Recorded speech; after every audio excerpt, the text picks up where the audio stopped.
It's the Musers, the podcast, Cowboys edition. Football friends, George Dunham, Bob Sturm, two guys who love football and love talking about the Cowboys, who are not in the Super Bowl for year number 32. I guess we're up to, Bob. But who's counting? But yeah, who's counting? It was the 95 season, 96 Super Bowl, the last time the Cowboys were here.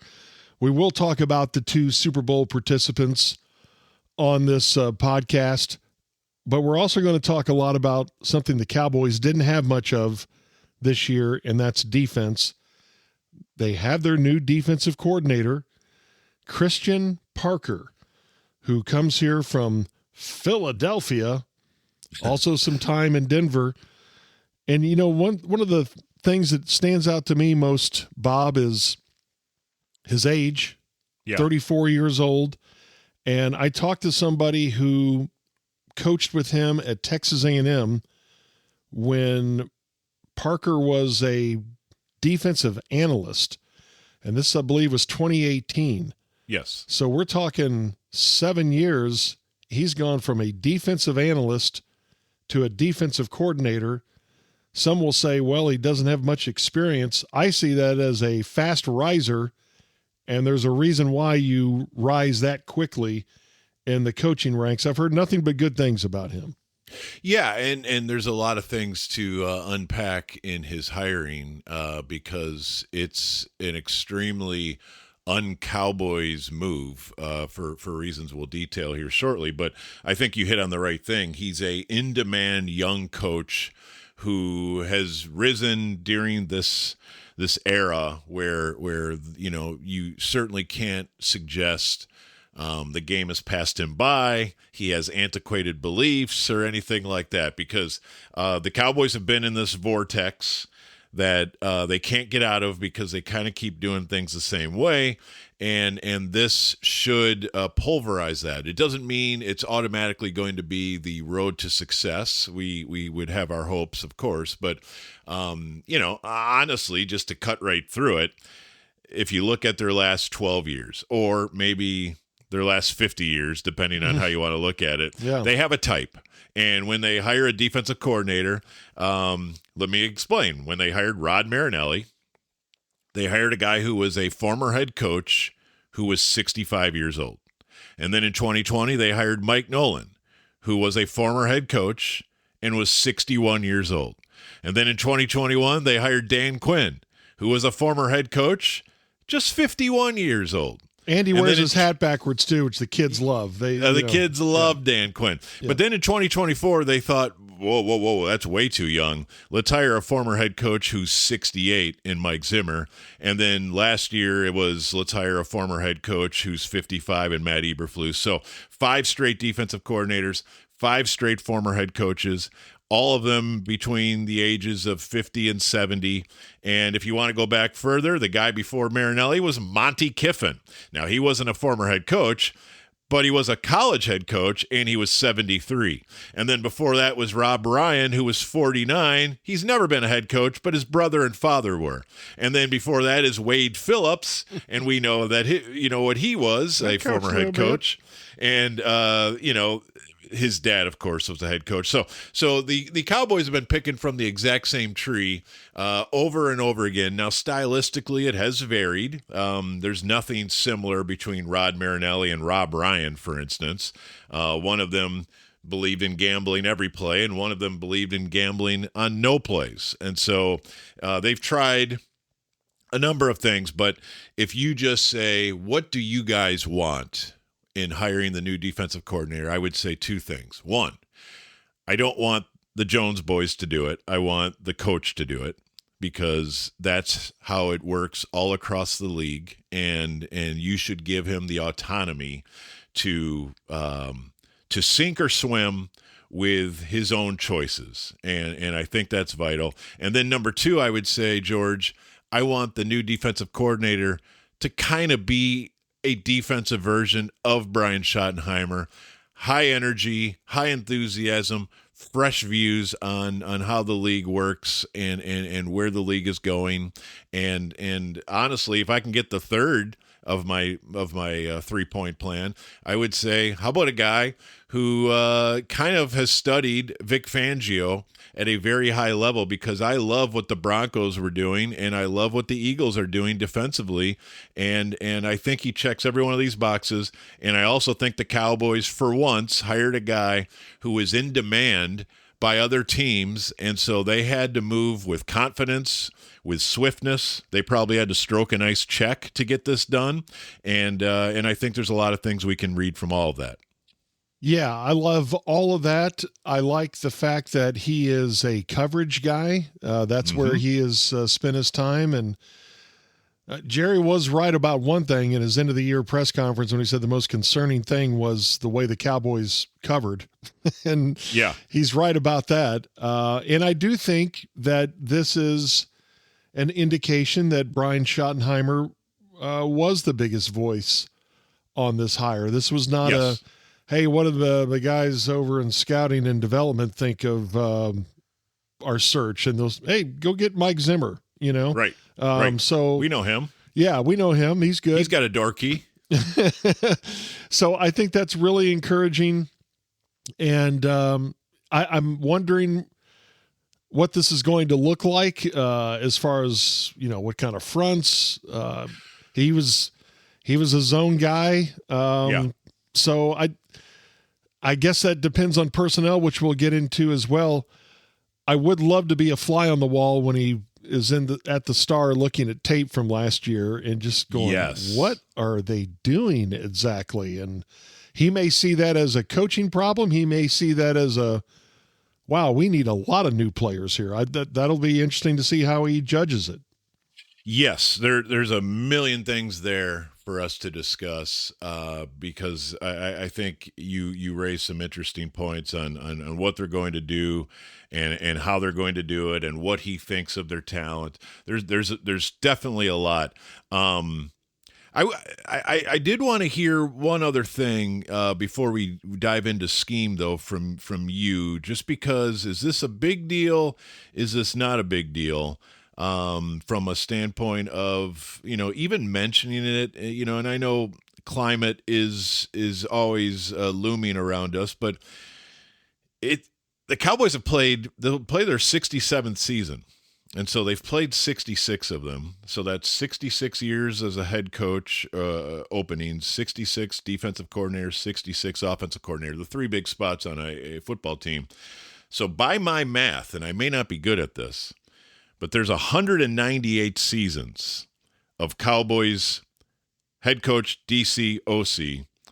And I think this would be the first time that a person of color, a minority coordinator or head coach for the Cowboys, with the exception of Brian Stewart for the 2 years of 07 and 08, and I believe Wade Phillips was the actual defensive coordinator that year. I'm not trying to be disrespectful, but I don't think Brian Stewart ever had the autonomy to do what he wanted with the defense. So I just think it's a noteworthy note. I don't like making, vast observations based on race or ethnicity, but I do think it is worth mentioning that of all the NFL franchises, how many in 2026 still haven't had a head coach or a coordinator on either side of the ball that is a non-white guy?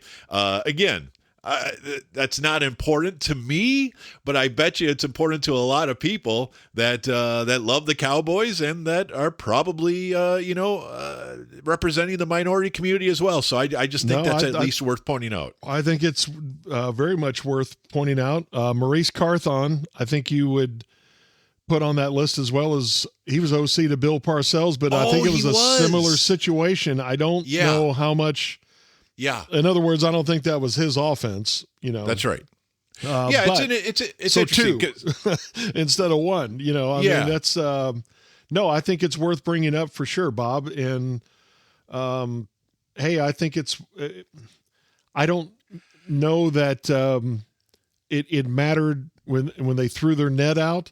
Yes. But you can see how how the Rooney Rule can help. Because it may get you to think outside the box and, think. and think about that because, hey, for a long time, this league was not very fair to those minorities who were trying to be a defensive coordinator or head coach, for sure. Yeah, so I would never, especially with the guys we know in this organization, I would never point a finger of that has ever affected a decision they've made. I think they try to make sound decisions for the right reasons, and for crying out loud, Will McClay is one of the highest ranking officials in this organization, has been for a long time. So they've got no issue with it, but I do think it's at least a milestone that is noteworthy because I don't think Christian Parker has any oversight whatsoever on the defense. I think Brian Schottenheimer is going to empower him to do whatever he thinks is worthy. So not only the age component, but the ethnicity component is interesting to me. It's just a fresh approach to how the Cowboys are going about their business. Yeah. Now the flip side of all of this is, I think it demonstrates Brian Schottenheimer has a lot of clout right now, a lot of, might we say, power. He's been empowered. He's been given the mandate, however you want to say it. I think Brian Schottenheimer actually has the ear of the Jones boys, of Jerry in particular.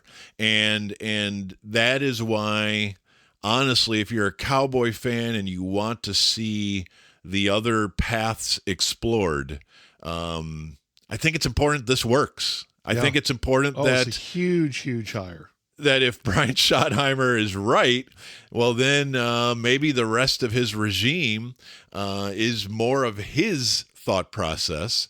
And if he's wrong, and if the defense continues to stink, or if the Cowboys in general continue to stink, we might go back in the other direction of Butch Davis, or what does Dave Wanstead think, or just all of the old paths we've been on. So I think if you are a Cowboy fan that just wants new, this upcoming season and really this off season are very, very important. Now, as to the scheme, this all fits together to me because you and I have talked about this. They went and got Kenny Clark, and then they went and got Quinnen Williams, and they also locked up Osa Odigizua. Like 12 months ago, we thought defensive tackle was the biggest position of need in this organization, and now they have 3 blue chip defensive tackles. And of course, the moment that happened, the moment the Jets trade happened, we start thinking, are they switching to a 3-4 without even telling us? Because the opposite idea would either be A, one of those 3 guys is actually a defensive end for them, which nobody believes who's seen any of them on tape, or B, they're going to have a $25 million backup defensive tackle. And given their cap situation, there's no way that's possible. So I think they're switching to an odd front. Yeah. And I think an important piece of evidence happened this weekend, or this week, which would be the Cowboys interviewing Pittsburgh Steelers outside linebackers coach Denzel Martin. Mm-hmm. Now, does he get hired? I don't know.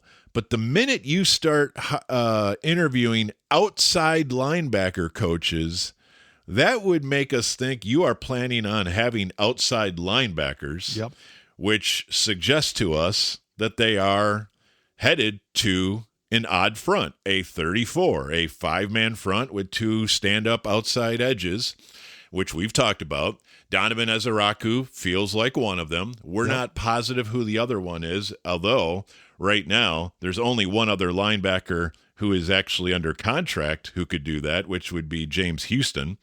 And that's their entire roster. So they're going to need some outside linebackers, but I would imagine interviewing a guy who specializes in that, I think that's another clue, another breadcrumb, Georgie, that this might be the plan.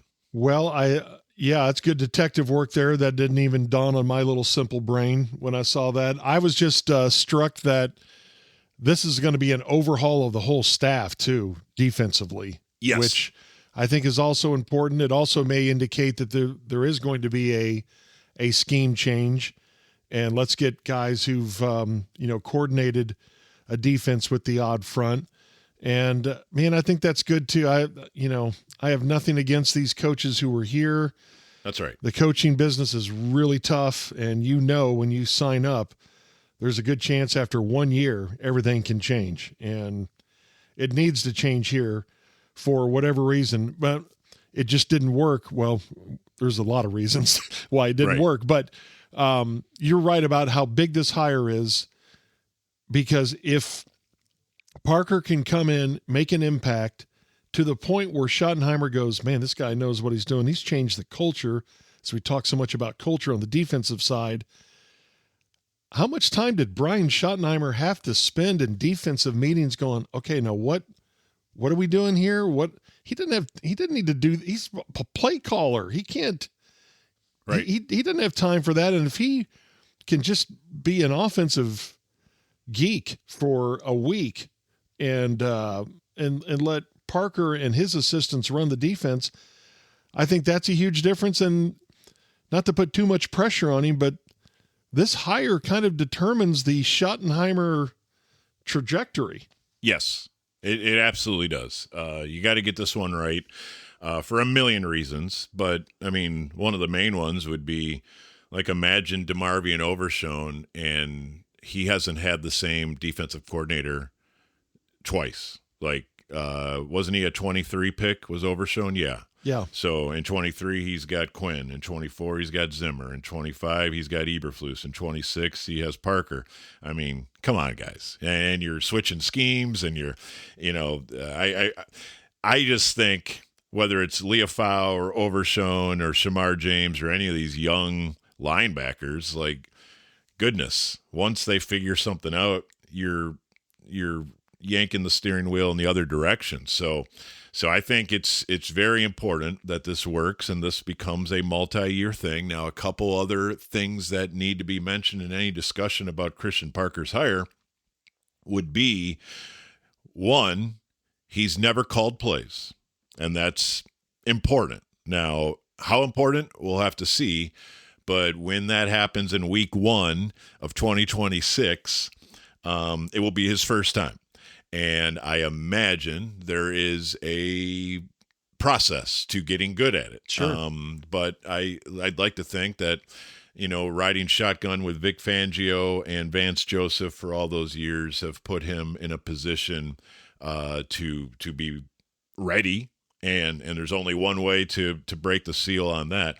The other thing, which, again, should be pointed out, is part of the attractiveness of Christian Parker being hired here is his reputation of being a guy who relates well to players, who has good leadership and sets vibes in the room. I don't know how much you were aware of him before his name came up, but last year at the Super Bowl, there were a lot of long stories about Christian Parker's the secret sauce for the Eagles' young defense, and of course their 2 rookie corners who ended up starring in the Super Bowl win in Quinyon Mitchell and Cooper DeJean, and just, how did these guys go from college football to shutting down Patrick Mahomes in 1 year in the Super Bowl? I mean, what a story we have here.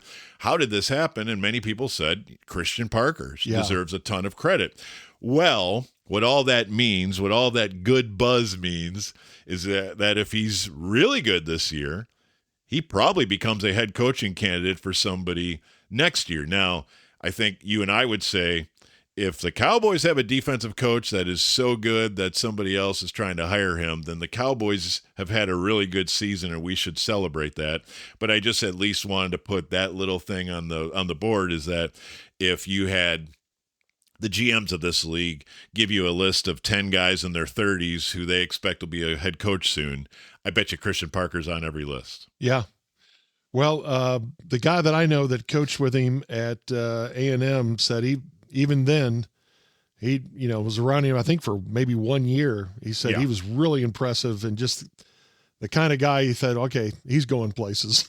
And here he is 7 years later as a defensive coordinator for the Dallas Cowboys. That's a pretty quick jump. And it says a lot about him and his knowledge and his character. Okay, now, as he puts the tape in and watches all this and thinks, Yes. what in the world is this? How does a guy get that wide open?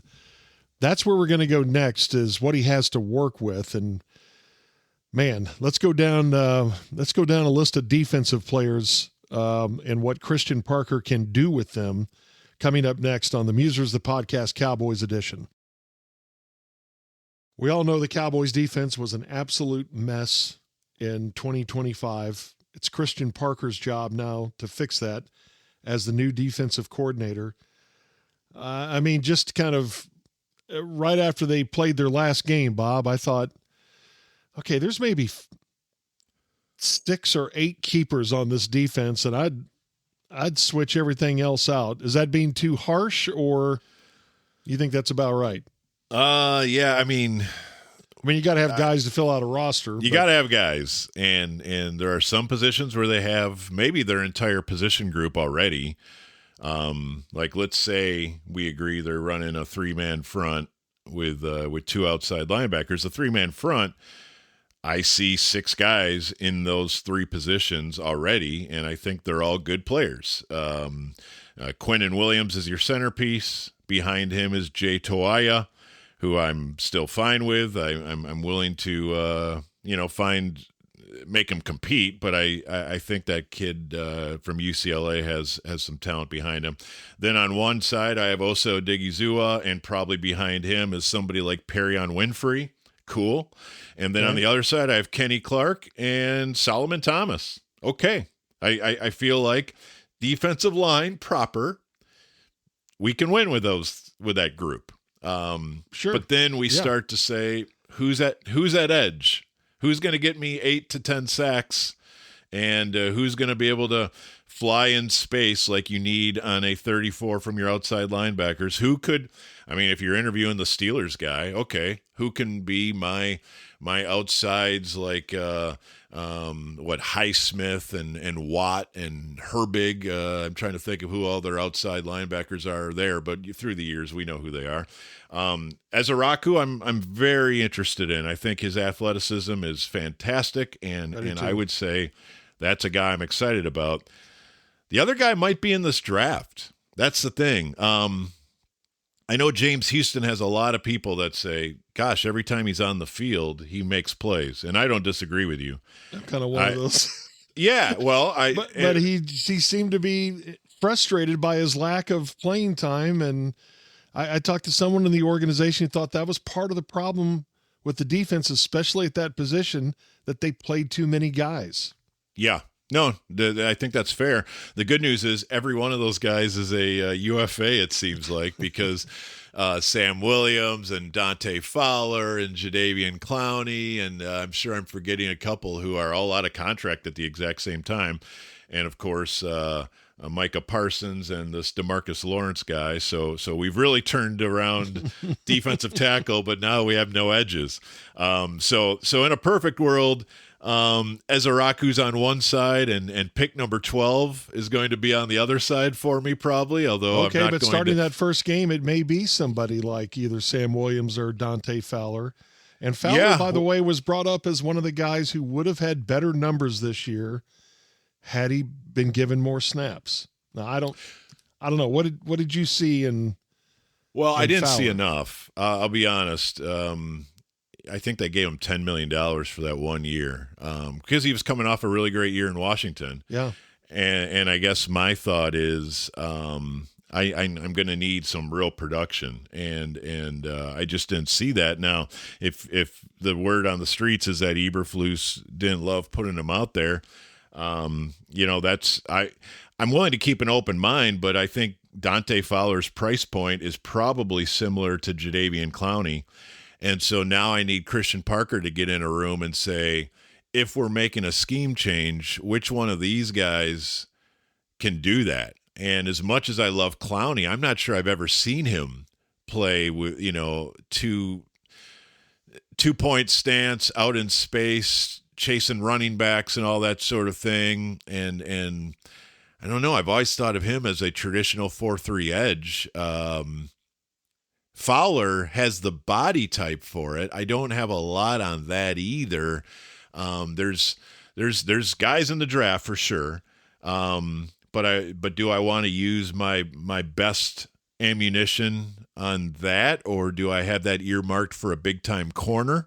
Because Christian Parker has had Patrick Surtain and Quinyon Mitchell, and he's had some big time corners who are a big part of his scheme, and therefore, maybe that's what you want to be doing with your first rounder, and maybe linebacker is. So there's some complications for sure. But what we got to do, of course, is figure out exactly the scheme plan. And could James Houston play in space? I mean, there's something to his game that says he's a DPR, as they say on the depth chart, a designated pass rusher. Yeah. And let's be clear with everybody listening. Whether you run a 3-4 or a 4-3, nickel is base, and nickel is run about 60 to 70% of all snaps in the NFL. And when you run nickel, you are running a 4-man front. You're just not running the same 4-man front you would in base. And so I don't want to get too complex here, but in nickel, you would get into nickel because you believe they're going to pass. Yeah. And so our front 4 might be 4 pass rushers and not run stoppers. Now, the good news is, going back to defensive tackle, Quinnen Williams, Osa Odigizua, and Kenny Clark, they're all guys who can play the pass. They're all guys who can affect the passer and get home and still mind the store for run. So we don't have a guy who on passing downs, we have to get him off the field because he's useless. For $25 million, you would hope so, right? Yeah. And they have a bunch of guys who can do that. James Houston does seem like a nickel pass rusher either way, and he's under contract for very little money. So I think he'll be useful there too. And like we said, Perion Winfrey, Solomon Thomas. The only rundown guy you have is probably Jay Toia, and that's fine. And so, you start to find, okay, where can I get 800 snaps out there on the edge opposite Ezeraku? And maybe there's a trade to be made. Maybe there's a number of ways to skin this cat, but I just don't think they have that guy right now, which is why they're probably sorting through, do we want another year Fowler? Do we want to see if Sam Williams – the thing about Williams is I think about Dorrance Armstrong, and at that age, heading into year 5, the money is probably way too much to take a chance. See, he's one of those guys I've seen enough. I'm sorry. I agree. I agree. Maybe he goes somewhere else and flourishes, but man, he's had a chance here, given a lot of snaps, a lot of opportunities, and I just haven't seen it. Outside of the block punt, I haven't seen it. And I think, George, there's reason to believe a guy of his age with his splash plays, not a ton of them, but they're there, that somebody's going to put 3 years on him at $6 to $8 million a year.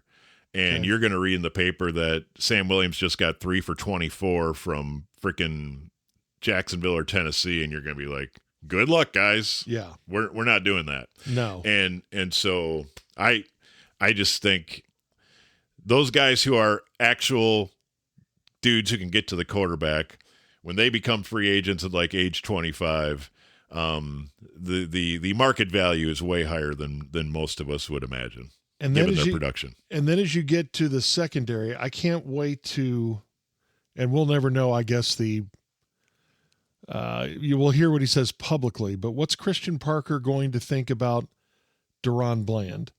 How can he fix what went wrong for Deron Bland last year? What does he see in Siobhan Revel, who we've talked about a lot, the rookie corner who was coming off a serious injury? We saw him at the end of the year, and boy, teams picked on him, but there's some promise there. What can he bring out in him? And then you get back to safety, and I'm sorry, but I'm almost ready to switch out both Hooker and Donovan Wilson. Am I crazy or? No, I don't think you're crazy. I do want to have the Donovan Wilson talk just based on one little thing that you've mentioned already on the show, which is, you know who was at Texas A&M in 2018, don't you? Oh, that's true. So I don't know. Donovan Wilson. That good? Is that good or bad? Well, I got news. I think Christian Parker, if he looks at the tape, and he will from last year, he'll go, That's not the same guy. Yeah, maybe. Donovan Wilson used to thump people, and I don't know what got into him. Now, again, maybe it's just the atmosphere here last year was so bad. They didn't believe it. They were out of position, being asked to do things they weren't comfortable with. But let me ask you this. Here's another problem that I saw. Now, again, qualifiers, not a defensive coordinator, not an NFL coach. Neither of us are. Neither of us are. But when you see defenses that play well, and two of them are in the Super Bowl, you see technique, you see a want to, you see hair on fire, and collectively it all works. Man, I just think we watch defensive backs fall down on one-on-one coverage and attempting to make a tackle. There needs to be a real commitment to technique, and this is how we set our feet. This is how we define inside leverage. And it was just a technique nightmare here. And maybe you can fix some of these guys with repetition of this is the proper way to play it. Well, I think I first of all, I agree with you. And second of all, I think what you probably need, and this is going to sound extremely simplistic, so forgive me. This is not technical at all. They're going to need some dudes, and they're going to need a couple culture-changing players brought into this defense. And I hope at picks 12 and 20, I can maybe make some of that happen.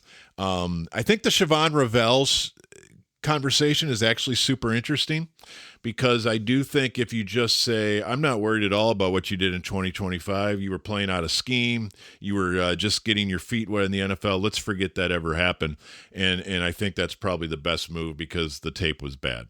And he looked allergic to tackling. He sort of looked like maybe Trayvon Diggs taught him how to tackle or something like that. And it was bad. But I loved his tape in college at East Carolina. I realize he's coming back from a major injury. And competing against good people. I went back and looked at some of that stuff. I mean, like competing against Michigan and big schools where he stood out of, man, that's a dude. And he would go get the ball. And you know, he had a lot of swagger, and I love that in a corner.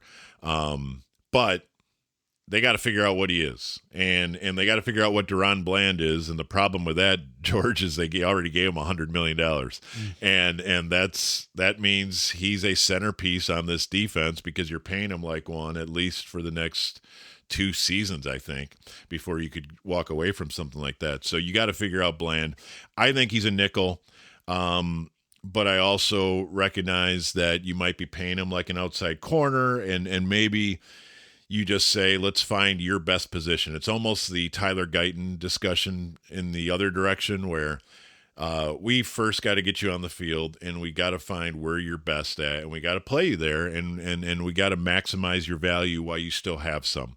And I think Bland has been kind of disappointing to me, but I bet you he has a long list of frustrations, including the fact that he's part of a Daffy Duck secondary. and if you put better players around him, then he isn't the guy trying to cover Marvin Harrison.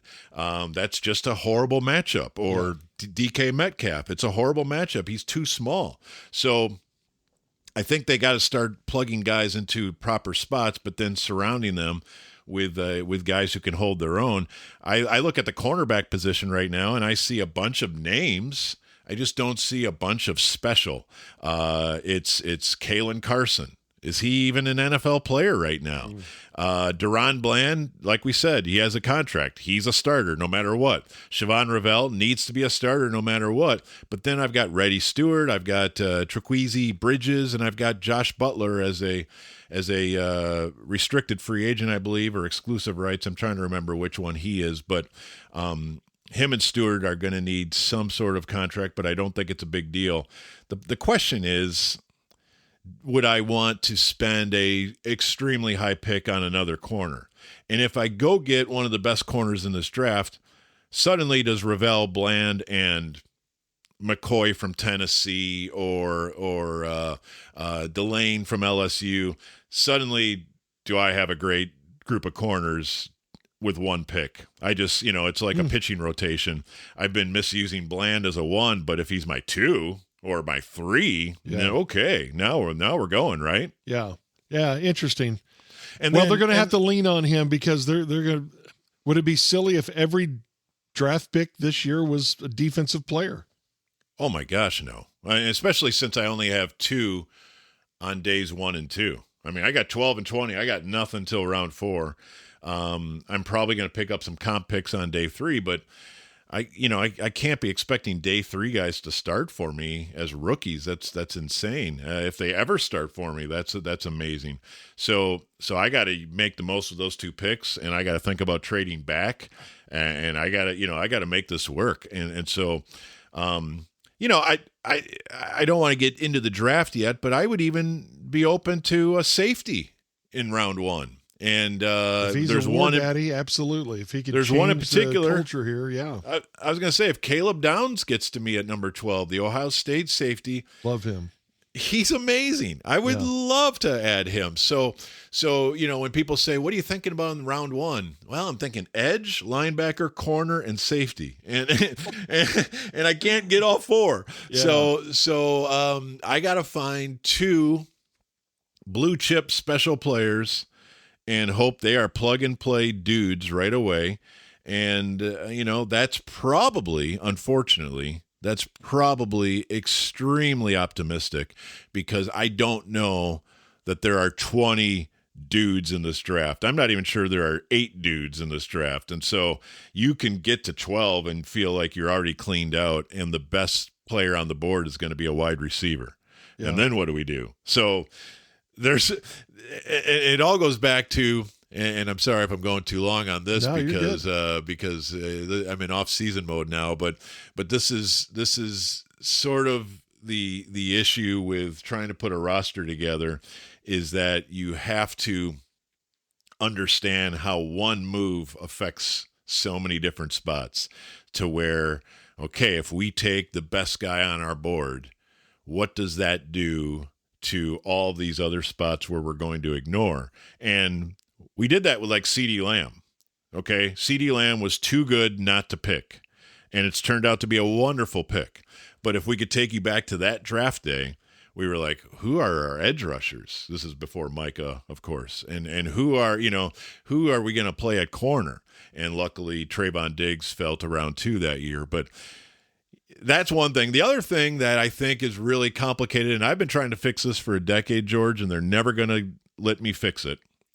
But I just think the NFL would be so much better served if they could get the draft in front of free agency. Because I've got all these decisions to make. Let's take Donovan Wilson. He's a UFA. He's been my starting safety for a couple years now. He's not a bad player. He's just not a great player. But he's a guy. He's a guy I know. He's a guy I'm familiar with. And he's a guy that at the right price, I'm probably going to keep him. But I would so much rather go through the draft and find out, do I have a better idea? Because the other direction, if I pass on Donovan Wilson and now I get to the draft and I don't get a safety, what am I doing? Yeah. And how can I be a successful defense without an actual starter at a very important position? And so I always think the NFL has this backwards because every other sport does the draft first and then free agency. If you look at the NBA, if you look at the NHL, you look at Major League Baseball, they all do it the other way. Yeah. But in football, we flipped it so that March is silly season for free agency and then we draft. And I just think it puts these teams in these impossible spots. And frankly, I suppose the Players Association likes it because you don't get to replace them first before the window opens. But I just think from a team building standpoint, it's really complex this way. Boy, that's a really good thought. Bob, you need to be like associate commissioner of the NFL or something. Maybe not commissioner. I've been saying that. Maybe associate commissioner on things like when we draft versus when we sign free agents. And how about how we officiate a championship game? Let's go there next. There's a couple of officiating things to talk about and some coaching decisions as well. And we'll do that on the Musers, the podcast Cowboys edition. Okay, so we are down to the Patriots and the Seahawks. At what point did you start believing in the Seahawks as a Super Bowl team? I think both of these teams are unlikely. They both missed the playoffs. But about midway through the season, it really started looking like, okay, who's going to beat Seattle? Well, I probably was a late adopter on this. I forget which game, probably that Thursday night game against the Rams before Christmas that we all enjoyed with that weird, was it the 2-point conversion? 2-point conversion, yeah. Yeah, the very weird scenario there was probably when I'm like, wow, if they do get the 1 seed, this is going to get really interesting really fast. And you know, there's such an advantage in being the 1 seed. Of course, if you're a Cowboys guy, or in my case, a guy who covers the Cowboys and follows the Packers, you definitely know that both of those teams have screwed up the 1 seed enough times to say it doesn't promise anything. No. But it sure is nice not to have to play on that first weekend and then to be completely healthy, just mowing down a limping team in the second round, and then you've got to win your NFC Championship game. And it wasn't easy.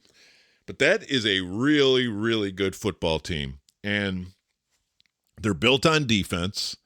And I think it's amazing to me, George, because if you're running the Seahawks, do you have the wisdom to hire Mike McDonald? And the reason I ask is everybody is thinking this is an offensive league. I gotta hire an offensive coach. He's thinking, let's say John Schneider, their GM, he's thinking, I got to play McVay twice a year. I got to play Shanahan twice a year.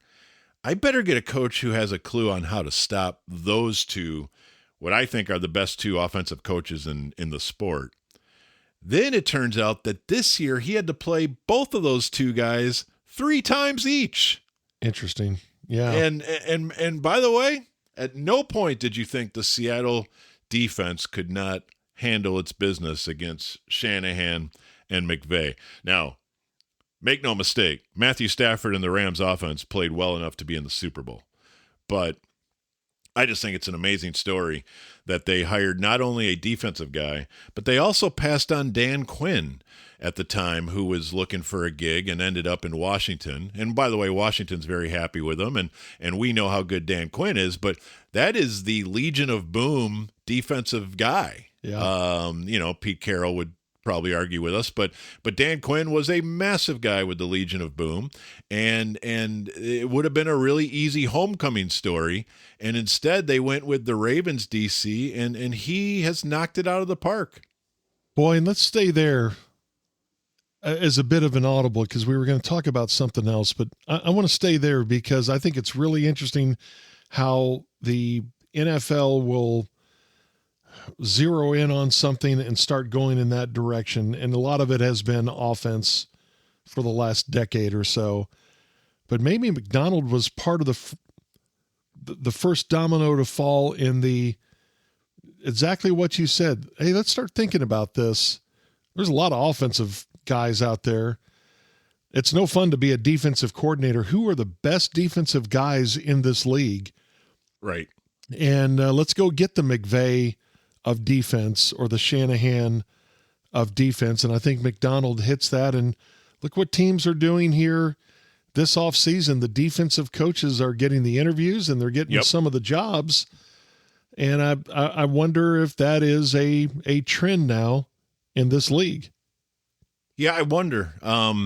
It's cyclical, and the argument against it, which I have presented in the past, is I don't like the idea of losing my offensive coordinator every year. And if, like Seattle's going to, right? Clint Kubiak is definitely going to be a head coach. And then we're going to have to start our offensive situation all over again with the new guy we hire. And so that's part of the deal.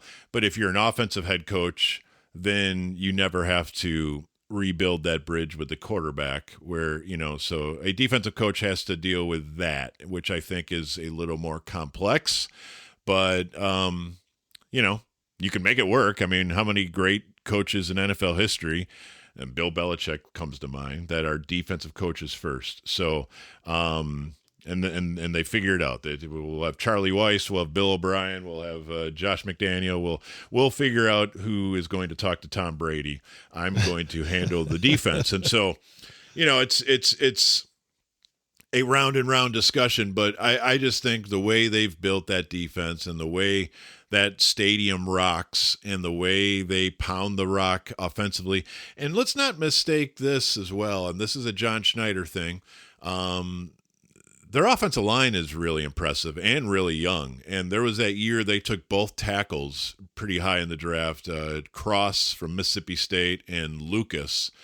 And the way Charles Cross played on Sunday against Jared Verse, I thought that was magnificent. That's a left Verse tackle. Was really not much of a factor. That's right. And they didn't really help him most of the game either.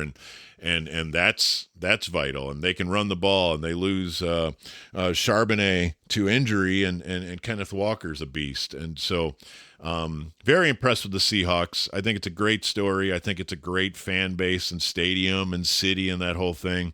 So it's easy for me to kind of pull for the Seahawks, in a situation like that. Although I also wanted to see Devontae Adams finally break on through to the other side.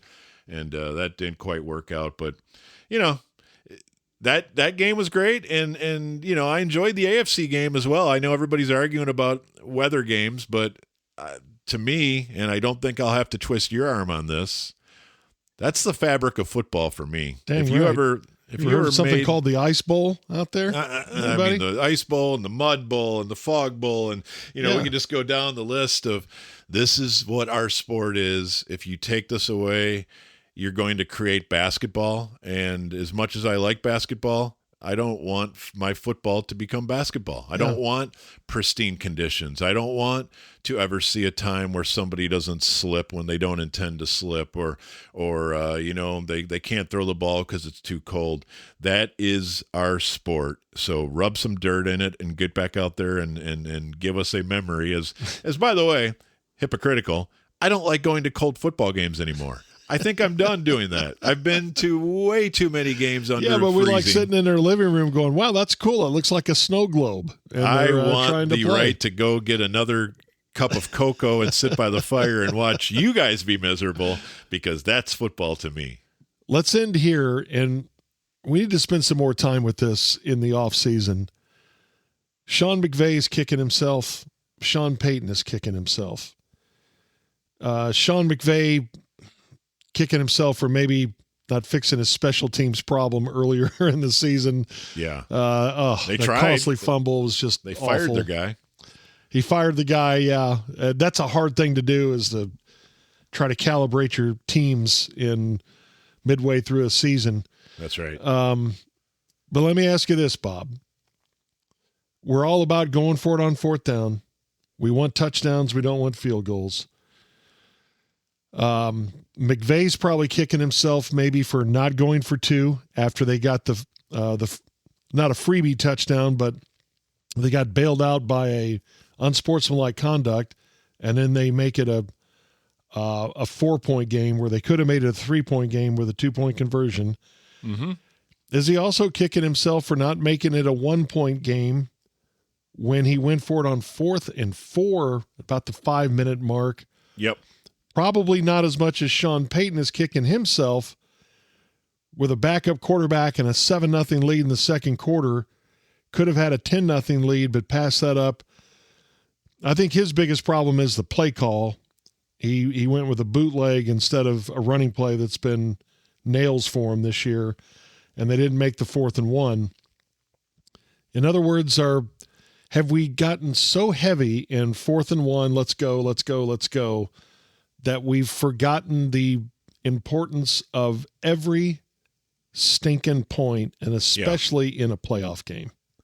Yeah, I thought, I think you're spot on. I think we saw the 2 Mikes beat the 2 Seans on Sunday, and I thought that was funny.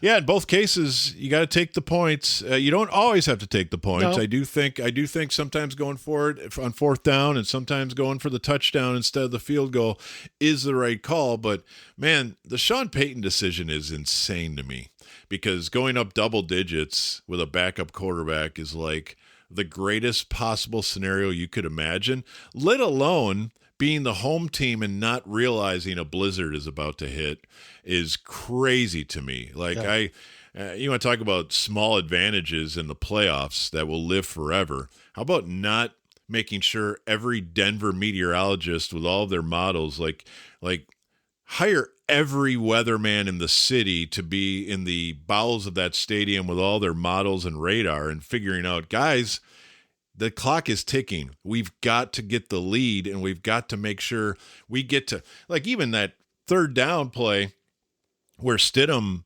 commits the most egregious quarterback decision in the playoffs this year. Bad. But if you know what's about to happen weather-wise, I feel like you're telling him we're handing off and we're punting because it's right before halftime and we can't give them a free touchdown. New England scored 10 points in the game, and one of them, the touchdown, the 7 points, was on a 12-yard drive because you gave them a touchdown. And so to leave that field goal out there and to gift them a touchdown and then to basically never touch the ball in the second half until the snow blew in, and boy, did it ever. I just think for the home team to seemingly be unaware of any of that, that's a big miss. If you're Denver, I just think part of home field advantage has to be that you have a pretty good idea when weather is going to hit. By the way, I realize that nobody actually knows when a storm's going to hit, and there's no 100% certainty, and especially at the foot of the mountains, of the Rocky Mountains, I'm positive there are weather shifts that are just flat out of nowhere. But they really seemed clueless on that, especially if the head coach had a chance to take a double-digit lead against a really, really young quarterback in Drake May in a loud stadium against an elite defense. So that over there, to your point in the Rams game, for them to not go for two, I see you're expecting points to be scored in the fourth quarter. Maybe you're chasing points too early. But yeah, that 4th and 4 where you can cut it to 1. And cutting it to 1 matters because now if they score a touchdown, you're still just down 8. You can still fix that, or you can win with a field goal. I in both cases, I probably would have made you proud screaming for a field goal because that's good, Bob. I'm glad you haven't gone completely to the dark side. I can be go for it guy, but in both of those cases, I swear to you, in real time, I wanted the kicks. Okay, see. We're football friends. We see it the same way. Now, do you want to disagree on something real fast? Sure. That's a horrible personal foul call on Reek Woolen. How about this? That was egregious, though, what he did. I don't know. Of course. You go on to the white of your opponent's sideline. What in the world after And the a ref play? is trying to give him a warning. The ref is trying to say, Reek, go back to your sideline. Stop it. And Reek is not listening. He's a Fort Worth's own Arlington Heights High School. He was a space cadet in that situation. That was not smart. He deserved the penalty. And I'll even take it a step further. The ref probably gets reprimanded if he doesn't throw the flag by his bosses. Yeah. So all of that is true. But I want to say, as a fan of this beautiful, wonderful sport, I don't want the NFC Championship game decided on a personal foul where nobody got hurt. If it's a personal foul where you're trying to injure somebody, fine. If it's a personal foul where you affect a play in the game, fine. But if you're telling me I just about gave the Rams a trip to the Super Bowl because I dropped a couple F-bombs on Sean McVay and Matthew Stafford from close proximity, I'm going to say kind of a victimless crime. And in week 9, I'm calling it. In the NFC Championship game, I'm going to give him the maximum fine, but I'm not going to decide the winner of that game. And I don't think that's crazy. No, I don't think you're crazy by saying I'm not going to fight you on that one. The only thing is I wonder if his warning was, I am awarding them a first down if you don't turn around. You are going to cost your team. Yeah. Instead of, hey, you're getting a little close to the sideline here. Right. I think that would be the way to officiate that. You're about to cost your team if you don't turn around right now. What you're doing is in violation of the taunting rule, and I got my hand on the flag right here. He really deserved it. He really deserved it. It was really dumb. And I'm surprised it didn't start a fight. Maybe that's what he was trying to do and thinking it would just be offsetting. He probably would have been tossed, but... And to me, imagine the Cowboys and Eagles playing their third game, and they're all super close and intense, and this one is for a trip to the Super Bowl. Like, yes, tempers were high, trash talking was high, all of that's true, and again, he really did something dumb. And I don't know Reek, and I'm not here defending him.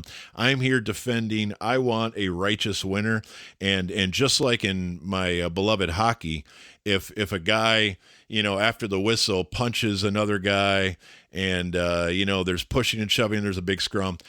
I don't have to give a power play if it's Game 7 in the third period. I can just say, you're going to be getting a letter from the league, and we're going to give you an individual fine that hopefully will hurt you, although I'm sure the maximum is like $500 or whatever it is.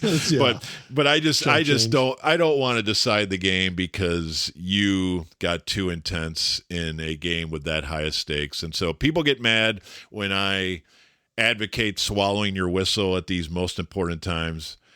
But if it did not affect the game and there was kind of a victimless crime to it, like who is actually hurt by a naughty word on an NFL sideline, then that's an interesting take. I haven't heard that take all week, so I think that's really interesting, Bob. Like most of the things you say about football, it's all really good, and I can't wait for next week, Bob. We're going to the Super Bowl in San Francisco. Yes, we're going to talk Super Bowl 60. We're going to talk about how long it's been for the Cowboys, and next week we'll talk about something that really stood out to me in that NFC game as it relates to the Cowboys. Okay, as well, and hey, we'll be from Radio Row. We may hear from a famous football person. I hope so. You just never know. We'll talk Super Bowl 11. Maybe we'll talk a little Super Bowl 18. Oh, maybe 17. Maybe, I don't know, 23. Who can say? Man, I love the Super Bowl so much. Me too. And we love Peter Welton. He produces this thing and did it again this week. Sure did.